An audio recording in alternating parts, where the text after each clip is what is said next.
Bisa bertemu lagi pada hari ini dalam ibadah kita di hari Selasa. Tuhan Yesus memberkati. Kita sudah memuji dan menyembah Tuhan. Saya percaya hadirat Roh Kudus sudah menjamah kita semuanya. Dan walaupun kita belum merayakan Natal di GKS, maksudnya ibadah Natal kita, di bulan Natal ini saya mengucapkan selamat hari Natal buat kita semuanya. Biarlah suasana sukacita, damai sejahtera memenuhi keluarga kita semua dimanapun kita berada.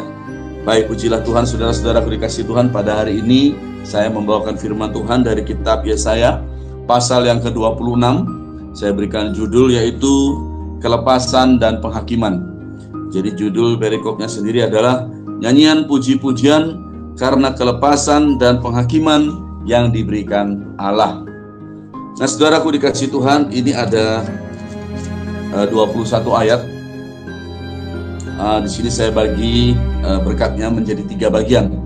Nah, bagian pertama yaitu ayat 1 sampai ayat ke-6, lalu kemudian ayat 7 sampai ayat 14, dan yang terakhir adalah ayat 15 sampai ayat ke-22. Baik, kita mulai langsung saja, saudaraku. Saya akan bacakan dari yang bagian pertama dulu, ayat 1 sampai yang ke-6. Demikian firman Tuhan berkata, bagian pertama, pada waktu itu nyanyian ini akan dinyanyikan di tanah Yehuda. Pada kita ada kota yang kuat untuk keselamatan kita. Tuhan telah memasang tembok dan benteng. Bukalah pintu-pintu gerbang supaya masuk bangsa yang besar, benar dan yang tetap setia. Yang hatinya teguh kau jagai dengan damai sejahtera, sebab kepadamulah ia percaya. Percayalah kepada Tuhan selama-lamanya, sebab Tuhan Allah adalah gunung batu yang kekal.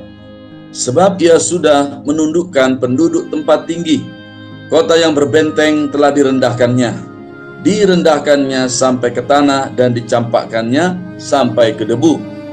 Kaki orang-orang sengsara, telapak kaki orang-orang lemah akan menginjak-injaknya.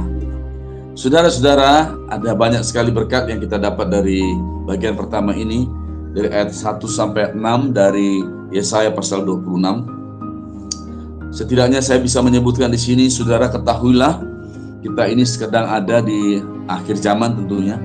Kita sudah berjuang bersama-sama hampir 3 tahun, mulai dari tahun 2020, ya kan, awal, dan sekarang 2020 lockdown. Terus masuklah 2021 dan 2022, 2 tahun, 1 tahun, 2 tahun ya. Dan kita sudah ada di penghujung tahun 2022. Kita terus berdoa, ya. Kita minta pimpinan Tuhan, ya, untuk bersyukur sampai saat ini kita ada, semua hanya oleh kemurahan Tuhan.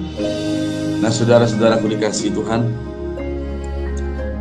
ketahuilah saudara, dalam bulan ini, bulan Desember, saya berdoa dan saya mendengar suara Roh Kudus yang sangat lembut, ya, kecil, lembut, tetapi sangat tegas, yaitu critical time.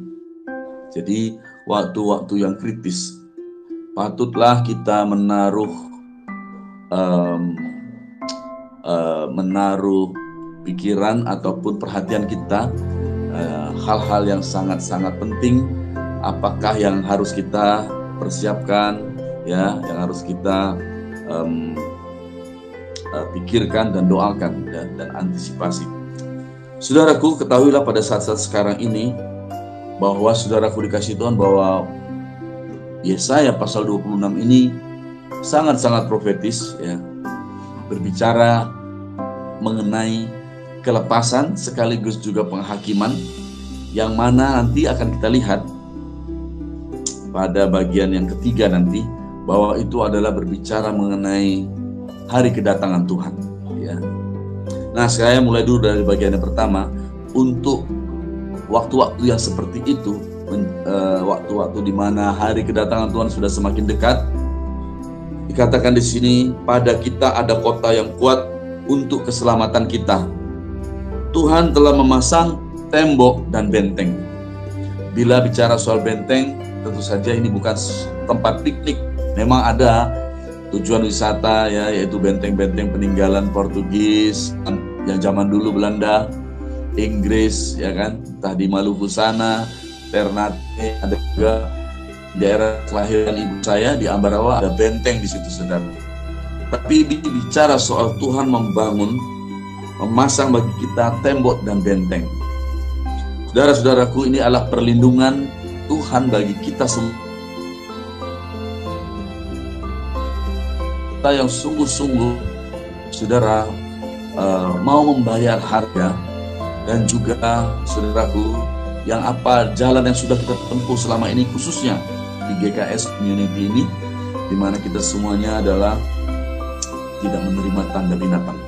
Oke, dikasih Tuhan, kita juga ingat bahwa dalam Daniel pasal 11, kalau tidak salah ayat 31 dikatakan tentaranya akan muncul.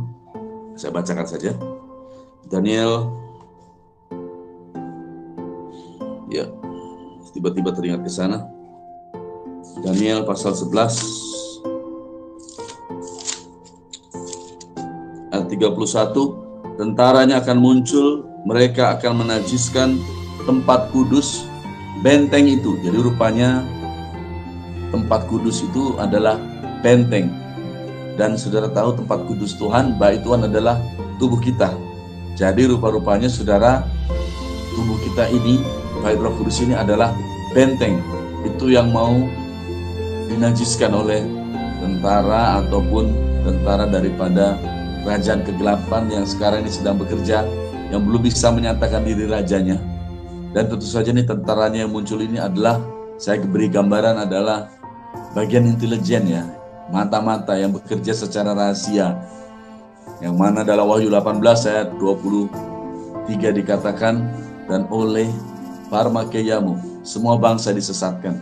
Jadi dia tidak frontal, ya, tetapi dengan penyesatannya. Ini bagian intelijen, operasi senyap, operasi mata-mata ini yang keluar, dan dia mau menaruh sesuatu yang najis, ya, di tempat kudus. Jadi mau caranya gitu, dia dengan menaruh sesuatu yang najis di tempat kudus tersebut, yang adalah benteng itu. Itu dia. Barulah kemudian dikatakan selanjutnya itu nanti dengan demikian dia bisa menghapuskan korban sehari-hari. Bisa kita mengerti kenapa, sebab bagaimana kita bisa mempersembahkan sesuatu yang dimana bila kita tidak bertobat, misalnya orang yang sudah ditaruhkan sesuatu yang najis tersebut tidak mengetahui, tidak menyadari, dan tidak bertobat, tidak membersihkan, tidak bertobat sungguh-sungguh kepada Tuhan, bagaimana dia mau mempersembahkan sesuatu kepada Tuhan? Kan kita bisa mengerti ayat ini berbicara demikian. Lalu kemudian dikatakan, dan pada akhirnya dikatakan, dan menegakkan kekejian yang membinasakan. Inilah dia tujuan akhirnya. Ya saudaraku, ada yang sekarang sudah mulai terjadi, ya, di mana saudaraku ada fenomena SADS, Sudden Adult Death Syndrome, yang di seluruh dunia.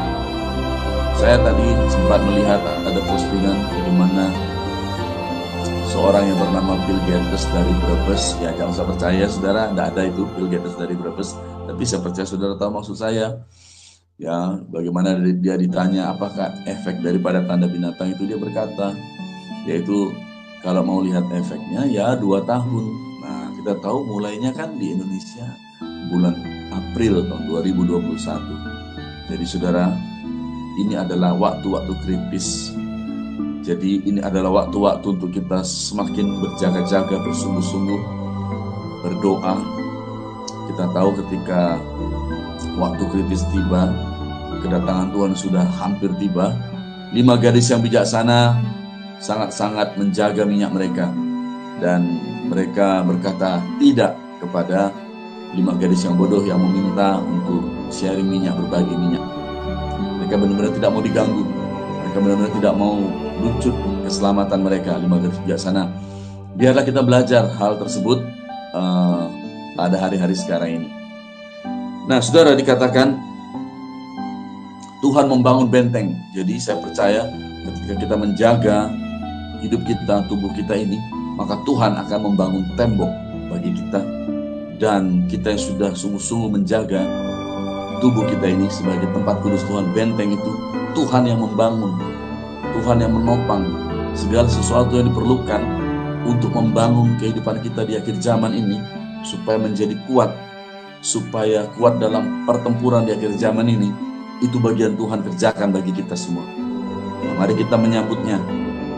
Dalam Wahyu 13 ada dikatakan binatang tersebut diizinkan untuk mengalahkan orang-orang kudus. Tapi dalam Wahyu pasal 15 ada orang-orang yang berdiri di tepi lautan kaca. Mereka dikatakan mereka yang sudah mengalahkan binatang itu. Jadi ada kalah dan mengalahkan ini. Dan saya berdoa biar kita semuanya dibangun Tuhan, benteng kita dikuatkan, teguhkan Tuhan, angkat senjata doa kita, semakin bersungguh-sungguh, dan kita mengalahkan daripada kita adalah bilangan orang-orang yang ada dalam Wahyu pasal 15 tersebut yang mengalahkan binatang tersebut. Oke? Saudara, lalu dikatakan begini, bukalah pintu gerbang supaya masuk bangsa yang benar dan yang tetap setia. Ini penting. Tidak cukup hanya menjadi bangsa yang benar, tetapi tidak tetap benar, tidak tetap setia dalam kebenaran. Biarlah kita mengetahui bahwa ini belum selesai, perjuangan kita masih ada di depan kita. Dan biarlah kita menetapkan hati kita, menetapkan pikiran kita, tekad kita dengan sungguh-sungguh. Kalau perlu ucapkan, saudara, saya sering berkata, bila kita bisa mengucapkannya, maka 50% kemenangan sudah kita rebut. Ya, bila kita mengucapkannya saja susah, sulit, ya, maka lebih sulit lagi mengerjakannya. Ya, belajarlah untuk mengucapkan firman Tuhan, mengucapkan misalkan perkataan-perkataan yang kuat yang kita terima ketika kita menerima firman Tuhan.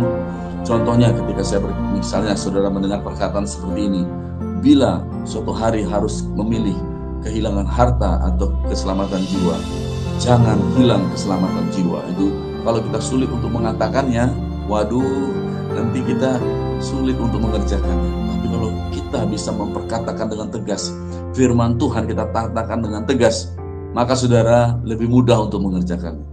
Bila suatu hari kita harus memilih antara persahabatan ataupun persaudaraan dengan keselamatan jiwa kita, maka jangan kehilangan keselamatan jiwa kita, yang artinya saudara kita rela, kita sudah siap bila mungkin kehilangan persaudaraan, kehilangan persahabatan.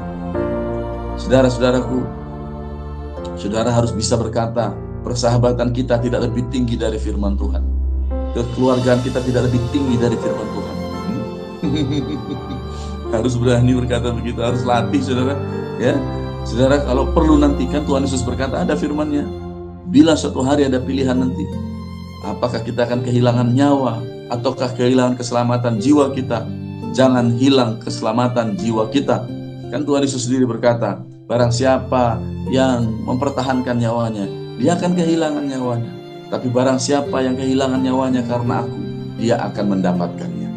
Ya, jadi perkataan-perkataan firman Tuhan itu mesti kita tegas, kita perkatakan supaya apa, saudara? Membangun iman kita, ya. Benteng yang teguh dibangun dalam hidup kita di hari-hari yang sedang berakhir sekarang ini, pada masa-masa waktu-waktu kritis sekarang. Nah, saudaraku dikasih Tuhan, bukalah pintu-pintu gerbang supaya masuk bangsa yang benar dan yang tetap setia.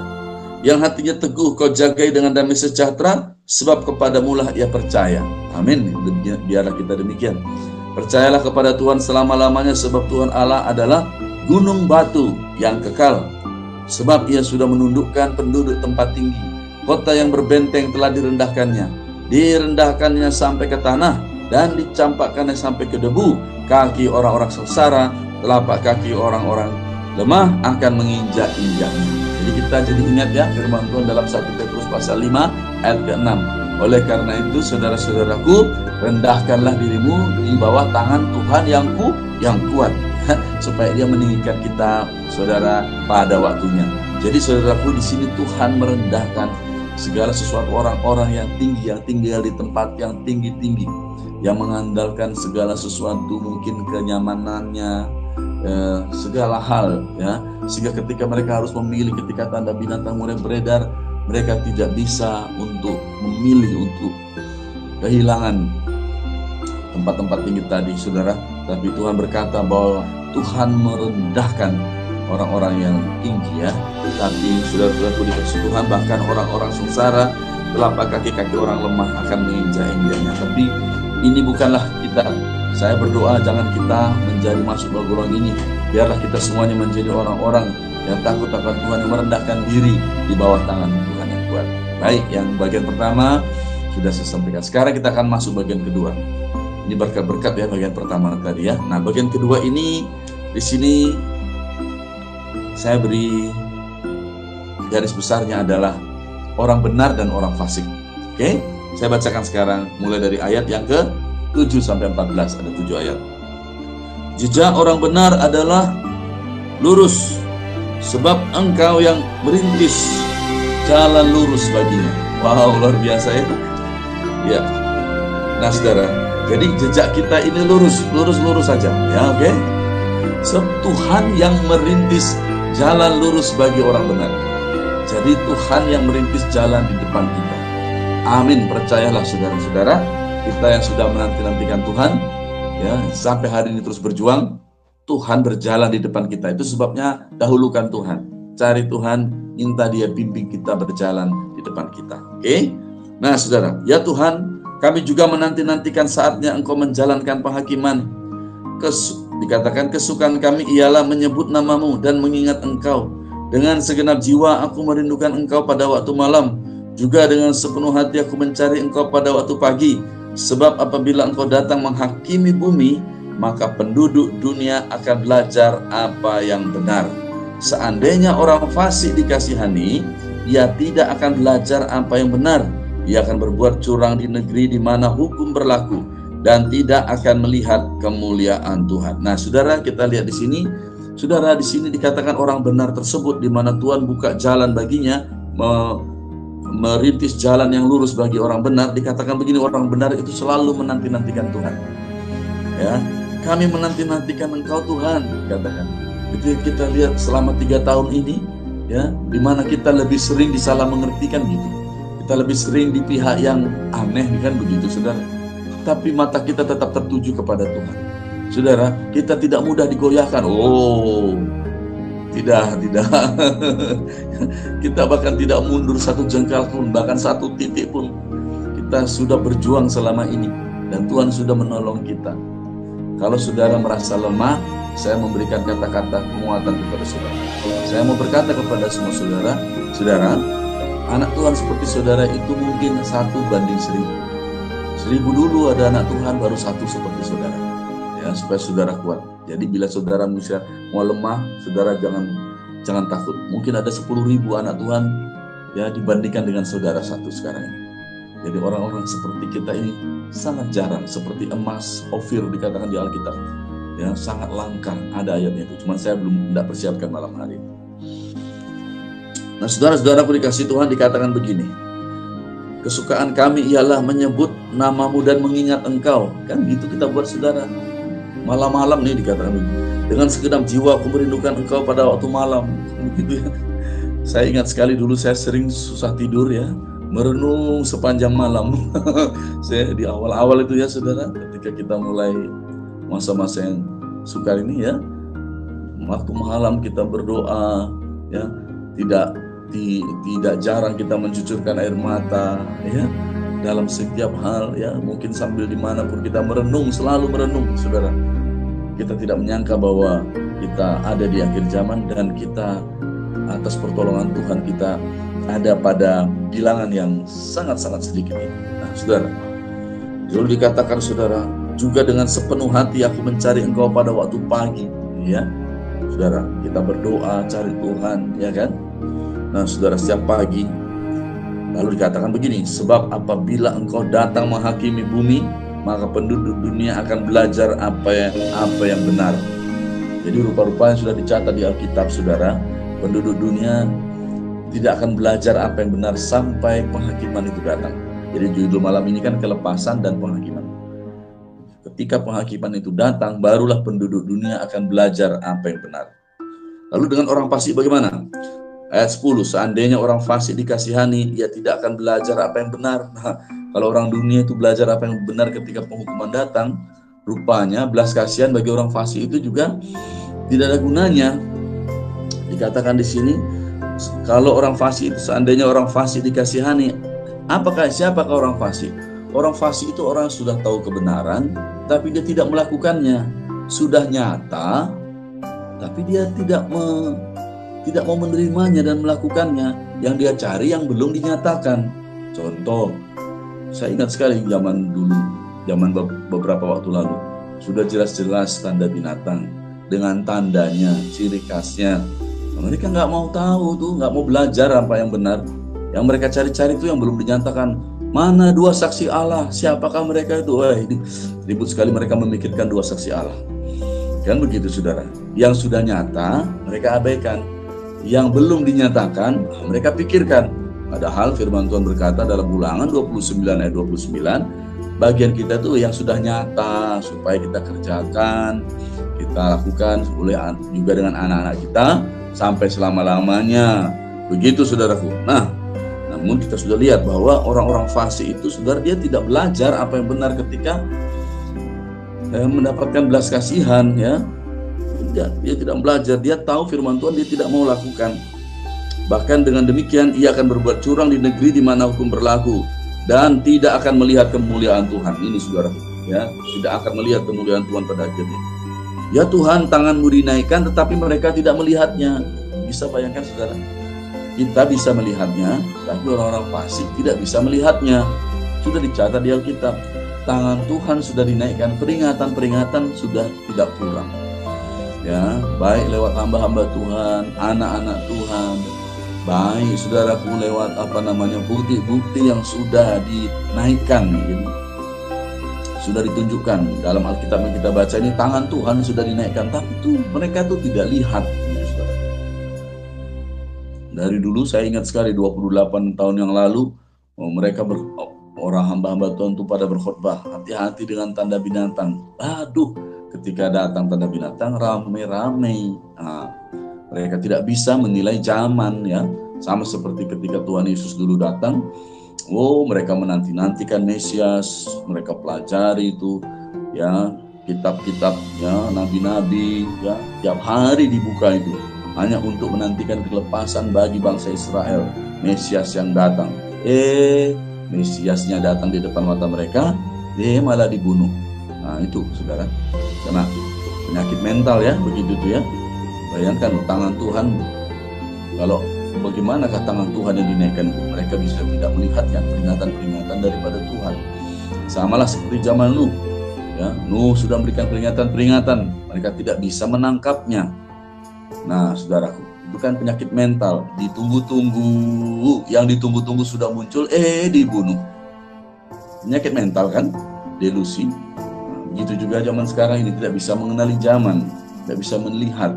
Sudah jelas-jelas dikatakan, ya, ini sudahlah, saya kalau ulang-ulangi lagi seperti kaset, ya. Begitu saudara, ya, juru selamat dalam masa, kan tidak boleh ada juru selamat, hanya ada Tuhan Yesus Kristus. Sudah pun begitu mereka tetap menyambutnya, pasang karpet merah, aduh, ke dalam rumah Tuhan, gereja, aduh, ya. Terus kemudian sudah dijelaskan lagi dosisnya 666 juta. Sampai hari ini kalau kita buka internet tuh, kalau tulis dosis 666 juta dosis, muncul itu saudara. Angka yang 666 itu kan hanya ada di Alkitab kita. Dari zaman dulu mereka berkhotbah, jangan terima tanda binatang, hati-hati. Datanglah dia tanda binatang itu, berbondong-bondong, bergerbong-gerbong. Nah, itu dah saudara, ya. Jadi sudah dikatakan di Alkitab ini. Maka judul hari ini adalah kelepasan dan penghakiman, ya. Biarlah bagi kita semua kelepasan, oke? Karena Tuhan akan menghakimi dunia. Ini adalah penghujung tahun 2022, ya. Dari dulu kita sudah berdoa, dan dulu kita sudah bisa tahu, tanpa pun Presiden menyatakannya, kita sudah tahu bahwa hari-hari yang sukar akan semakin sukar. Sehingga ketika seorang Presiden Jokowi berkata 2023 gelap, kita tidak heran. Kita sudah berdoa. Kita bukan seperti Nabi muda itu kan, yang ketipu sama ada Nabi tua, Nabi muda. Biar saya jangan kemana-mana lah, ya. Maksud saya begini, kita itu sama seperti Elisa. Ya, kalau perlu Elisa itu begini, dia memberitahu rombongan Nabi kan gitu. Nabi-nabi itu kan bilang, tahu nggak, Tuhanmu itu mau diambil daripada engkau, aku sudah tahu, diam saja, gitu saudara, ya. Jadi saudara, kita mesti antisipasi, kita mesti banyak berdoa, siapkan minyak kita lebih lagi. Siapkan pelita kita lebih lagi. Biarlah kenakan selengkap senjata Allah. Jadilah kuat di dalam kekuatan kuasa Tuhan. Perlengkapi keluarga kecil kita masing-masing. Saudara, kapal yang besar itu Nabi Nuh itu bagi keluarga kecilnya. Saudara, jadi ada tempat bagi keluarga kecil kita semuanya di dalam bahtera keselamatan di akhir zaman ini. Oke? Ya, lanjut ya. Lalu dikatakan begini, biarlah mereka melihat kecemburuanmu karena umatmu, dan biarlah mereka mendapat malu. Biarlah api yang memusnahkan lawanmu memakan mereka habis. Ya Tuhan, Engkau menyediakan damai sejahtera bagi kami. Sebab segala sesuatu yang kami kerjakan, Engkaulah yang melakukannya bagi kami. Dalam nama Tuhan Yesus, firman Tuhan berkata, Tuhan menyediakan damai sejahtera, Tuhan bagi kita semuanya. Terimalah saudara, firman Tuhan berkata, ya Tuhan, Engkaulah yang menyediakan damai sejahtera bagi kami. Apa yang kami kerjakan, Engkau yang mengerjakannya bagi kami. Sebab di akhir-akhir zaman ini, jadilah bagi kita semuanya. Semua kita penuh dengan damai sejahtera. Karena apa? Karena Tuhan yang menopang kita.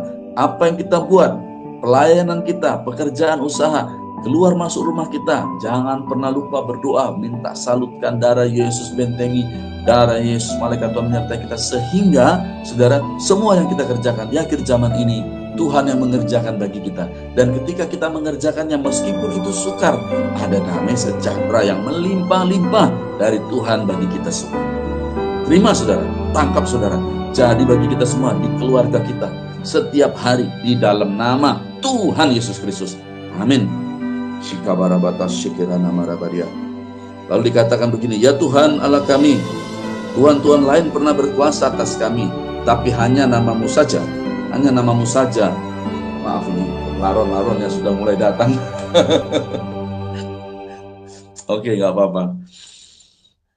Tetapi hanya namamu saja kami masyhurkan. Mereka sudah mati, tidak akan hidup pula. Sudah menjadi arwah, tidak akan bangkit pula. Sesungguhnya Engkau telah menghukum dan memunahkan mereka, dan meniadakan segala ingatan kepada mereka. Saudara, itulah kita. Kita ini bukan orang yang takut manusia. Kita hanya takut kepada Tuhan. Dikatakan di sini, memang benar Tuhan-Tuhan lain pernah berkuasa atas kami Tuhan. Maksudnya gini, bukannya berkuasa mutlak. Contoh, kita kan pernah ada mungkin bekerja di sebuah instansi, kita pernah menjadi bawahan. Mungkin saudaraku dikasih Tuhan, ada orang-orang juga mungkin yang semena-mena kepada kita, mungkin karena dia merasa bahwa dia sudah memberikan suatu buat pekerjaan Tuhan, lalu dia mau mengatur-ngatur pendeta, tapi gitu. Haleluya. Hamba Tuhan sejati tidak bisa dibeli. Haleluya saudaraku. Hamba Tuhan sejati tidak bisa dibayar pakai uang, ya saudara. Dan saudaraku, saya sendiri bersaksi, saya tanpa menyebut nama, saudara ya, saya bersaksi saudaraku dikasih Tuhan, ada orang-orang yang merasa mungkin berkuasa, ya dia mungkin mau mengetes saya sebagai hamba Tuhan, ya saudaraku, mungkin karena kaya raya, saudara. Lalu saudaraku dikasih Tuhan, mungkin mau semena-mena, mau mengatur hamba Tuhan, mengatur gereja Tuhan, ya. Hal tersebut itu sangat mengerikan menurut saya. Kenapa, saudara? Karena itu sama seperti pekerjaan Simon, ya, Simon si penyihir itu. Dia mau memberi sejumlah uang kepada Petrus supaya Petrus mendoakan dia, supaya apabila dia juga meletakkan tangan, orang menerima Roh Kudus, kan begitu. Ya, dia mau pakai kekayaannya untuk kuasa Roh Kudus. Lalu apa kata Petrus? Terkutuklah kamu dan uangmu itu, katanya. Hatimu sudah hitam, dikatakan. Jadi saudaraku dikasih Tuhan, tidak boleh seperti itu. Tidak bisa kita, tidak boleh itu menggunakan, mau mengatur pekerjaan Roh Kudus, mengatur hamba Tuhan dengan hanya karena dia misalkan saja sudah memberikan sebuah pemberian, ataupun misalkan dia sudah memberi sesuatu untuk pelayanan mungkin, ya, lalu kemudian dia mau mengatur apa tema khotbah misalnya, apa harus begini begitu. Jadi pendeta mesti diatur sama dia. Memangnya pendeta hamba manusia? Pendeta itu hamba Tuhan. Haleluya saudara, ya. Wah, amin saudaraku, ya. Nah jadi begitu saudaraku, saya pernah mengalami hal begitu saudara. Ya, saya bersaksi saja secara singkat, ya saudara. Aduh, ngeri yang begitu. Ya, saya sebagai hamba Tuhan, ya hadapi sebagai hamba Tuhan. Saya berdoa, saya hadapi dengan firman, ya. Tidak sedikit, ya, yang putus nyawa. Mengerikan. Makanya tidak bisa main-main dengan ya kalau hamba Tuhannya tidak diurapi Tuhan, ya silakan saja ya. Kalau memang mungkin hamba Tuhannya bukan hamba Tuhan, namanya itu mungkin hamba uang atau hamba manusia, mungkin bisa. Tapi kalau hamba Tuhan yang sejati, waduh, jangan main-main dah. Saya saksi hidup saudaraku ya, yang putus nyawa tidak sedikit, yang kemudian jatuh kepada hal-hal yang menurut saya itulah karena mengusir orang diurapi Tuhan, berbuat jahat kepada hamba-hamba Tuhan ya, bahwa dia tidak tahu bahwa menjamah orang demikian menjamah biji mata Tuhan. Biarlah kita semua yang ada di GKS ini ya, 5 garis bijaksana itu kan orang diurapi Tuhan. Semua kita adalah orang-orang diurapi Tuhan ya. Di akhir zaman ini ya, semua 5 garis bijaksana itu orang-orang yang diurapi Tuhan. Semua 5 garis bijaksana itu yang berjuang masuk dalam 5 garis bijaksana itu adalah biji matanya Tuhan, saudara. Haleluya, saudara. Iya, begitu. Nah, saudara, aku dikasih Tuhan, jadi sehingga apa? Kita aman dalam perlindungan Tuhan. Lalu dikatakan begini, ya macam-macam saudara, ada yang sudah putus nyawa, ada yang di penjara. Ada yang saya tidak nyaman untuk mengatakannya, ya. Pada intinya memang seperti itu. Bahkan firman Tuhan sendiri berkata, saudara, orang-orang yang berbuat kepada hamba Tuhan itu dikatakan kotanya dibakar. Itu ada yang lain kali satu juga. Orang-orang yang demikian itu dihukum Tuhan dan kotanya itu dibakar. Bayangkan saudara, bukan hanya rumahnya, kotanya dibakar. Oke, baik, lanjut ya. Nah, dikatakan begini, mereka sudah mati, tidak lagi hidup, hanya namamu Tuhan yang kami masyurkan. Dikatakan begini, sesungguhnya dikatakan tetapi hanya namamu saja yang kami masyurkan ya, hanya namamu saja Tuhan yang kami masyurkan. Baik, puji Tuhan. Jadi bagian kedua adalah tentang orang benar dan orang fasik. Jangan kita berhenti untuk hidup benar dan tetaplah setia hidup dalam kebenaran. Jangan menyeberang ya ke wilayah orang fasik. Jangan ya. Biarlah kita menjadi pelaku firman. Ya, firman Tuhan menjadi terang dalam langkah kita ya, suluh bagi langkah kita, terang bagi jalan kita ya. Oke, baik. Jadi yang nomor 1 tadi kita sudah lihat bahwa Tuhan yang membentengi kita, yang melindungi kita, menjaga kita. Bagian pertama. Yang nomor 2 adalah perbedaan antara orang benar dan orang fasik. Sekarang kita masuk pada bagian yang ketiga. Bagian yang ketiga di sinilah ada peristiwa penghakiman dan kelepasan. Yuk, saya akan bacakan ya. Saudara bisa baca juga di rumah. Yesaya 26 mulai dari ayat yang ke-15 sampai ayat 21. Ini berisi tentang penghakiman dan kelepasan. Ayat 15. Ya Tuhan, Engkau telah membuat bangsa ini bertambah-tambah. Ya, membuat bertambah-tambah umat kemuliaan-Mu. Engkau telah sangat memperluas negerinya. Ya Tuhan, dalam kesesakan mereka mencari Engkau. Ketika ajaran-Mu menimpa mereka, mereka mengeluh dalam doa. Seperti perempuan yang mengandung yang sudah dekat waktunya untuk melahirkan, menggeliat sakit, mengerang karena sakit beranak. Demikianlah tadinya keadaan kami di hadapan-Mu, ya Tuhan. Kami mengandung, kami menggeliat sakit, tetapi seakan-akan kami melahirkan angin. Kami tidak dapat mengadakan keselamatan di bumi, dan tiada lahir penduduk dunia. Ya Tuhan, orang-orang-Mu yang mati akan hidup pula, mayat-mayat mereka akan bangkit pula. Hai orang-orang yang sudah dikubur di dalam tanah, bangkitlah dan bersorak-sorai, sebab embun Tuhan ialah embun terang, dan bumi akan melahirkan arwah kembali.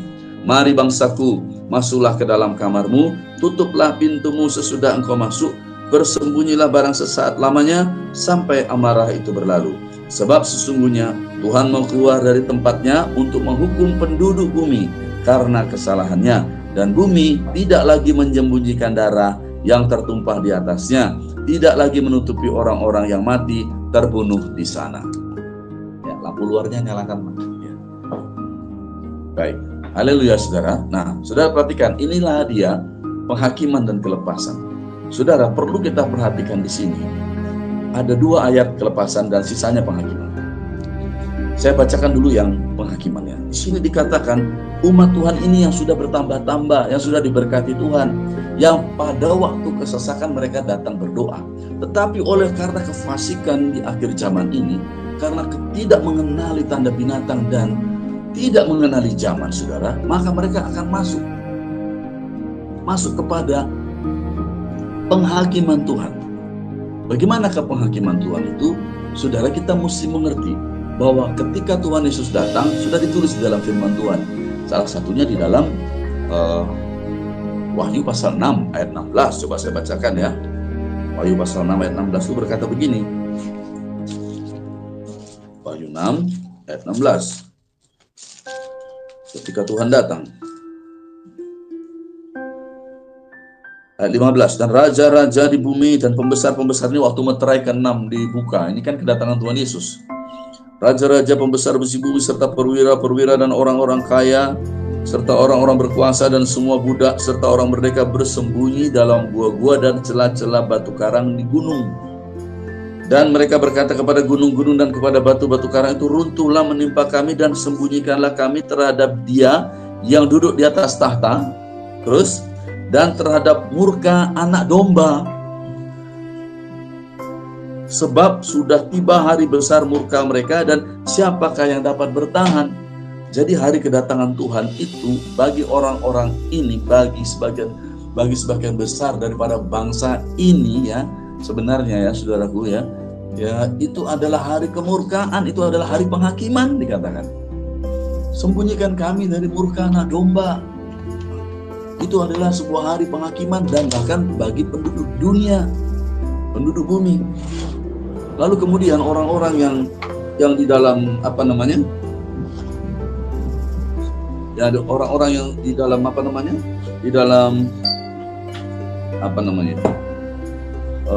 penghakiman ini yang berdoa ini, saudara, tidak mendapatkan apa-apa. Mereka berdoa seperti dikatakan apa? Perempuan yang bersalin, sakit bersalin, tapi hasilnya apa? Nihil, nol. Kami melahirkan angin dikatakan. Tidak ada jawaban karena semua sudah terlambat. Hari kedatangan Tuhan sudah tiba. Tanda anak manusia ada di langit. Dan ketika sangkakala berbunyi, saudara, itu adalah hari penghakiman, hari yang dahsyat. Bahkan pahlawan pun gemetar dikatakan. Dan orang-orang pembesar, raja-raja, kaya miskin, orang-orang biasa pun semuanya bersembunyi di celah-celah batu dan berkata, sembunyikan kami dari murka Dia yang ditahta dan dari murka dari anak domba. Inilah dia saudara, hari kedatangan Tuhan Yesus Kristus. Dari mana kita tahu? Ketika penghakiman atas bumi ini terjadi, ada kelepasan bagi 5 garis bijaksana. Dari mana kita tahu? Dari ayat yang ke-19 dan 20. 19 dikatakan begini, ya Tuhan, orang-orang-Mu yang mati akan hidup pula, mayat-mayat mereka yang akan bangkit pula. Hai orang-orang yang sudah dikubur di dalam tanah, bangkitlah dan bersorak-sorai, sebab embun Tuhan ialah embun terang, dan bumi akan melahirkan arwah kembali. Jadi dalam peristiwa ini terjadi kebangkitan pertama ya, maksudnya kebangkitan orang-orang benar yang kudus, kan dikatakan kuduslah dia yang mendapat bagian dalam kebangkitan yang pertama. Berbahagialah dia, kuduslah dia yang layak untuk kuburnya terbuka pada hari sangkakala berbunyi dan anak manusia ada di awan-awan, dia di langit saudara. Maka kan kita tahu dari Alkitab bahwa saudara, kita sekali-kali tidak akan mendahului mereka yang sudah meninggal di dalam Tuhan, yang bukan semua orang meninggal, bukan semua orang Kristen yang layak untuk mendapatkan bagian dalam kebangkitan yang pertama, yang memang selama hidupnya memang sudah menjadi 5 garis bijaksana, sehingga mereka ada di dalam kubur, Roh Kudus menyertai mereka. Dan saudaraku, kita sekali-kali tidak mendahului mereka. Kubur mereka dulu terbuka, bumi melahirkan arwah kembali.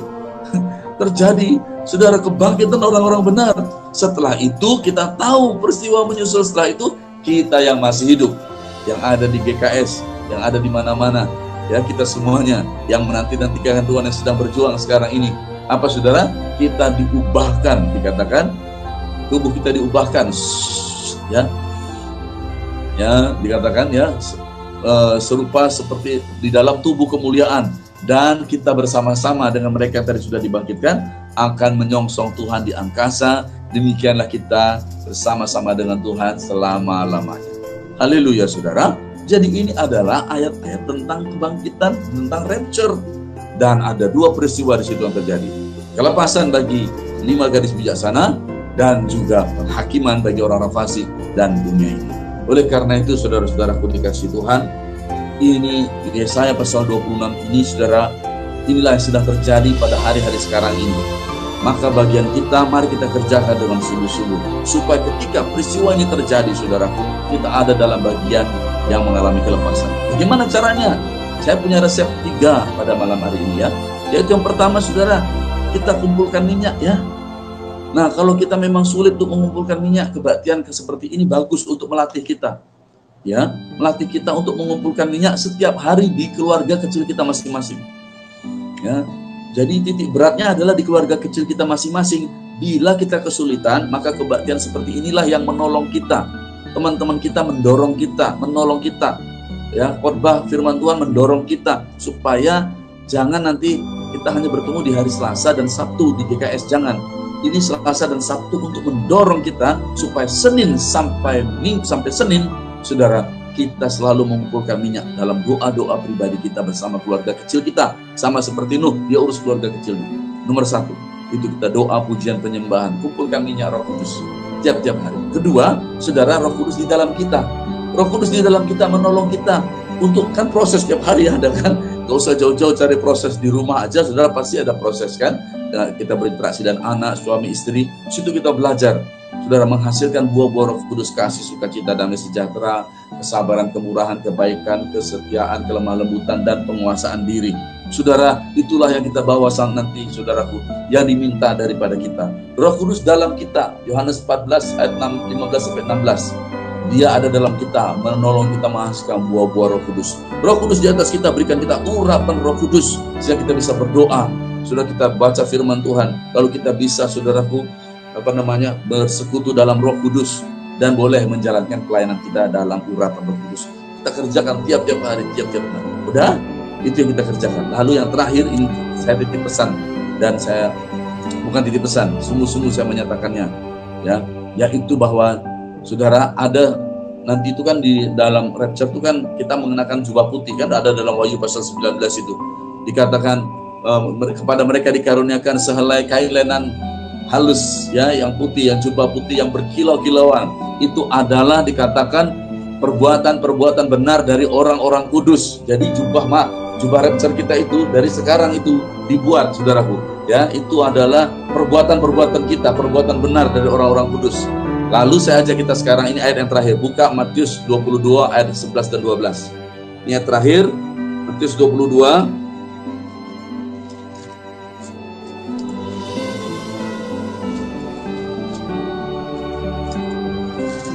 ayat 11 dan 12. Ini kisah tentang perjamuan kawin. Ini yang punya hajatan ya, perjamuan kawin yang paling besar di semesta ini, ya, Bapa di surga yang mengadakannya bagi Tuhan Yesus Kristus dan bagi mempelainya. Ayat 11 dan 12 dikatakan begini. Ketika raja itu masuk untuk bertemu dengan tamu-tamu itu, ia melihat seorang yang tidak berpakaian pesta. Hello. Ada loh orang yang tidak pakaian pesta di sana. Terus ia berkata kepadanya, "Hei saudara, bagaimana engkau masuk kemari dengan tidak mengenakan pakaian pesta?" Tapi orang itu diam saja, nggak bisa jawab. Lalu kata raja itu kepada hamba-hambanya, "Ikatlah kaki dan tangannya dan campakkanlah orang itu ke dalam kegelapan yang paling gelap. Di sanalah akan terdapat ratap dan kertak gigi, sebab banyak yang dipanggil tapi sedikit yang dipilih." Nah, jadi pakaian itu mesti pasti ya. Pakaian itu mesti perbuatan-perbuatan kita. Kita sudah belajar tadi, ya. Itu Roh Kudus menolong kita di dalam kita. Udah, lalu Roh Kudus di atas kita. Kita berdoa, perbuatan-perbuatan kita tuh di akhir zaman nih. Kumpulkan minyak. Tapi jangan sampai kita tidak kenakan pakaian pesta itu di perjamuan kawin itu. Kenapa ceritanya? Saya langsung to the point. Ini adalah sertifikat palsu. Nah, kalau kita pakai sertifikat palsu, kita beli itu ya, kita kemana-mana nggak perlu berdoa. Jadi pakaian kita sama dengan mereka. Tapi kalau kita tidak punya itu, kita berdoa terus. Itu pakaian kita. Ya. Kita angkat senjata doa, hancurkan semua pekerjaan roh antikristus. Kita robohkan benteng-bentengnya, begitu. Tapi kalau pakai sertifikat palsu nggak perlu. Nah, ada di internet ini, di dunia internet, anak-anak Tuhan di akhir zaman, ada seorang ibu yang namanya Ibu EN. Ya, kalau dicari sih nggak ada ya. Saya nggak boleh sebut nama sebenarnya soalnya. Ibu EN. tinggal saudara rubah saja sedikit itu ya. Dia kemana-mana loh, dia kemana-mana pakai sertifikat palsu, ijazah palsu. Nah saudaraku, yang begini tidak boleh. Ini saya curiga, bukan hanya curiga, sepertinya ini benar-benar bisa menggagalkan orang masuk ke perjamuan kawin anak domba. Imannya rapture, imannya rapture, doanya pengangkatan, hatinya pun di sana. Lalu kemudian uangnya pun bahkan mungkin di sana, tenaganya di sana, waktunya juga dicurahkan di sana. Mungkin dia juga sudah membayar mengumpulkan minyak ya di atas kepalanya, mengumpulkan minyak di dalam dirinya ya. Tetapi pakaiannya bukan pakaian yang dibayar harganya untuk ada di sana. Pakaian yang dipakai sama orang-orang ini yang ribut, sehingga dia kemana-mana bisa ngapain bisa, dia tidak perlu takut kalau ada misalkan diumumkan nanti akan ada begini, ada pencegahan atau ada pemeriksaan begini. Mana ada khawatirnya? Bahkan mungkin dia tidak pernah berdoa untuk hal-hal seperti ini karena dia sudah punya. Tapi hati-hati, yang begini bisa tidak diterima dalam perjamuan kawinan.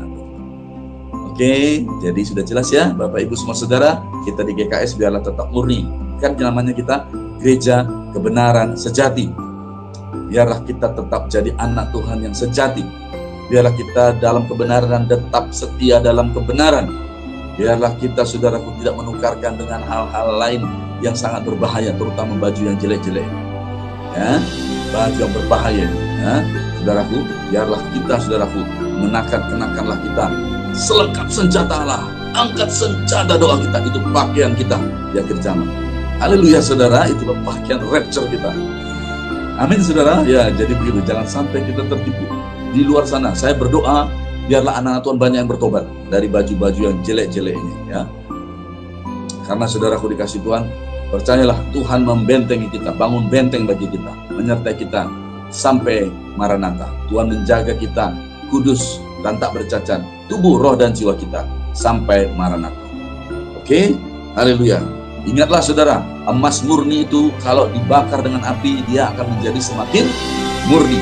Jangan kita tambah-tambahkan di situ logam-logam lainnya, perak dan sebagainya. Kalau kena api nanti menjadi hitam, ya bajunya itu ternyata baju hitam nanti di sana. Waduh, nggak boleh. Tapi dikatakan dialah kain lenan halus yang berkilau-kilauan. Itulah perbuatan-perbuatan benar daripada orang-orang. Saya berdoa buat kita semua. Tuhan Yesus, hamba doa buat semua kami yang ada di Gereja Kebenaran Sejati. Berkatilah Tuhan. Biarlah semuanya semakin bersungguh-sungguh mengumpulkan minyak di hari-hari terakhir dan jangan sampai mengenakan pakaian yang jelek-jelek tadi. Berkatilah Tuhan. Kami semuanya ditolong Tuhan di akhir zaman. Dalam nama Yesus semakin kuat, semakin teguh, setia. Di dalam nama Yesus. Terpuji namamu, kami doa, biar pakai hidup kami Tuhan, supaya banyak orang yang bertobat, supaya tidak lagi memakai baju yang sertifikat palsu. Terima kasih Tuhan, dalam nama Yesus berkati kami semua terus berjuang, dalam nama Yesus kami berdoa. Haleluya, bersama-sama kita berkata, amin.